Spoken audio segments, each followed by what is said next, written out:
നിർമ്മാണത്തിലിരിക്കുന്ന മലയോര ഹൈവേയിലൂടെ അയ്യപ്പ ഭക്തരുടെ വാഹനങ്ങൾ തിരിച്ചുവിട്ടു. കുമളിയിൽ തിരക്ക് വർദ്ധിച്ചതോടെയാണ് ഭക്തരെയും വാഹനവും കമ്പംമെട്ട് കട്ടപ്പന കുട്ടിക്കാനം വഴി തിരിച്ചുവിട്ടത്. ഭക്തർ വലിയ ദുരിതം പേറിയാണ് യാത്ര ചെയ്യാൻ വിധിക്കപ്പെട്ടിരിക്കുന്നത്. വാഹനം കടന്നുപോകുന്ന റോഡിൽ പലയിടത്തും കലുങ്ക് പൊളിച്ചിട്ടിരിക്കുന്നത് വലിയ അപകടത്തിനിടയാക്കും.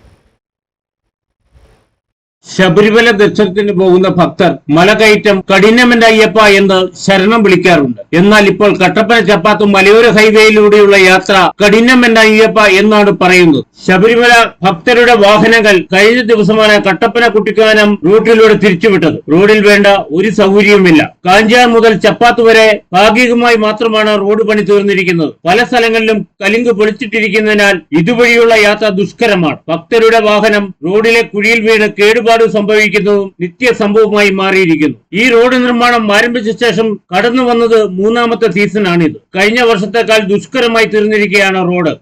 ഒരു മന്ത്രിയുണ്ട്, ശ്രീ റോഷി അഗസ്റ്റിൻ. അദ്ദേഹം കാലാകാലങ്ങളിൽ ഓരോ മുന്നണി മാറി മത്സരിക്കുന്നു.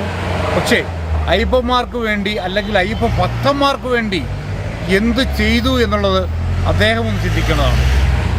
അയ്യപ്പങ്ങളുടെ ഓരോ മേഖലയിലൂടെ കടന്നു പോകുന്ന അയ്യപ്പന്മാരെ സംബന്ധിച്ച് ഇവിടെ വഴിയുണ്ടോ എന്ന് ചോദിച്ചാൽ വഴിയുണ്ട്.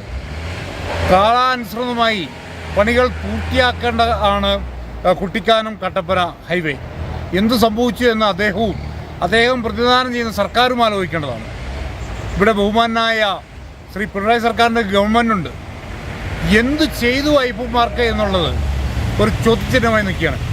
റോഡ് സമയബന്ധിതമായി പൂർത്തിയാക്കാതിരുന്നതാണ് ഭക്തരെ ദുരിതത്തിലാക്കിയത്. സമയബന്ധിതമായി കരാറുകാരനെ കൊണ്ട് പൂർത്തിയാക്കാൻ അധികൃതരും ശ്രമിക്കാതിരുന്നതാണ് ഈ ദുരവസ്ഥയിലേക്ക് ഭക്തരെ തള്ളിവിട്ടത്. കുമളിയിൽ വാഹനം നിയന്ത്രിച്ചു വിടുന്നതിന് പകരം കമ്പംമെട്ട് കട്ടപ്പന കുട്ടിക്കാനം വഴി തിരിച്ചുവിട്ട് അധികൃതർ തടിതപ്പി. എന്നാൽ അപകടം സംഭവിക്കാതെ ശബരിമലയിൽ എത്തണമെങ്കിൽ ഭാഗ്യം കൂടി കഴിയണമെന്ന അവസ്ഥയിലാണ്. K Jayakumar, Idukki vision news, Ayyappancoil.